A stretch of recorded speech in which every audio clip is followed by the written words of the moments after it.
একজন বৃদ্ধ মহিলা রাসূলুল্লাহ সাল্লাল্লাহু আলাইহি ওয়াসাল্লামের কাছে এসে বললেন, ইয়া রাসূলুল্লাহ, ইয়া হাবিবাল্লাহ, আমার সন্তান বেশি বেশি মিষ্টি খায়, আপনি তাকে একটু বারণ করুন। আল্লাহর প্রিয় হাবিব ওই মহিলাকে বললেন, ও আমার শ্রদ্ধেয়া মহিলা, আপনি আজকে চলে যান, আপনি আবার আগামী সপ্তাহে আপনার সন্তানকে নিয়ে আমার কাছে আসবেন। ওই মহিলা আল্লাহ রসুলের কথা মোতাবেক তার সন্তানকে নিয়ে বাড়িতে চলে গেলেন।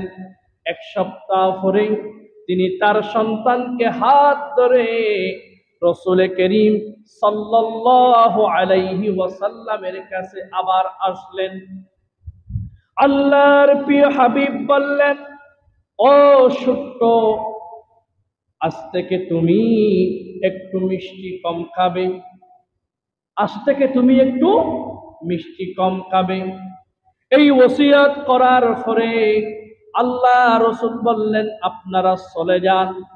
এই কথা বলার সাথে সাথে আল্লাহর প্রিয় হাবিবকে ওই মহিলা বললেন, ইয়া রাসূলুল্লাহ, ইয়া হাবিবাল্লাহ, আপনি সত্য কথা এইটা গত সপ্তাহে আমি যখন এসেছিলাম, আপনি তো তখন আমাকে এই কথা বলতে পারতেন।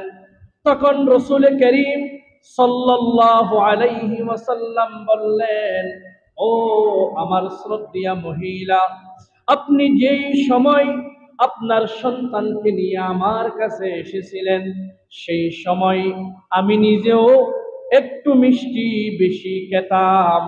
আমি মিষ্টি খাওয়ার পরে আমি যদি আরেকজনের উপর মিষ্টি না খাওয়া এটা যদি আমি তাকে বলি, তাহলে তার উপর জুলুম হয়ে যাবে, আমাকে আল্লাহর কাছে জবাবদিহি করতে হবে।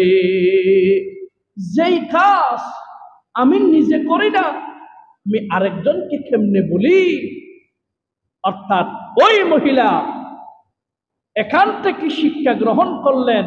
আল্লাহ রসুল গত সপ্তাহে তিনি মিষ্টিও খেতেন, কিন্তু একটু একটু চেষ্টা করে তিনি স্বাভাবিক গতিতে নিয়ে এসে ওই সন্তানকে বলছে, ও বাবা, মিষ্টি এখন থেকে একটু কম খেয়েও। কেন?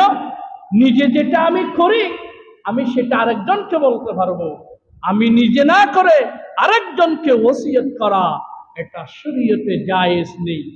সেই কথা আল্লাহ রাব্বুল আলামিন কোরআনে বলেছেন, ইয়া আইয়ুহাল্লাযীনা আমানু লিমা তাকুলুনা মা লা তাফআলুন। ও হে ঈমানদারেরা, তোমরা এমন কথা বলিও না যা তোমরা নিজেরা করো না। নিজে করে আরেকজনকে বলা যাবে, নিজে না করে আরেকজনকে বলা, নিজে না করে আরেকজনকে করতে বলা, এটা শরীয়তে কোনো মুহূর্তে জায়েজ নেই। আজকে সম্মানিত ভাইয়েরা, আমাদের ভিতর যেটা সবচেয়ে কমন সমস্যা, আমরা আলেমদের ভিতর এত ওয়াজ নসিহা হচ্ছে, কিন্তু মানুষের ভিতর হেদায়েত আসতেছে না কেন? রাত 12টা পর্যন্ত ওয়াজ করে ফজরের সময় ঘুম থেকে ওঠে না। এই ওয়াজের কাজ হবে না। এইগুলো ওয়াজ ব্যবসা, এইগুলো দান্দাবাজি। এই ওয়াজে মানুষের কোনোদিন হেদায়েত হবে না।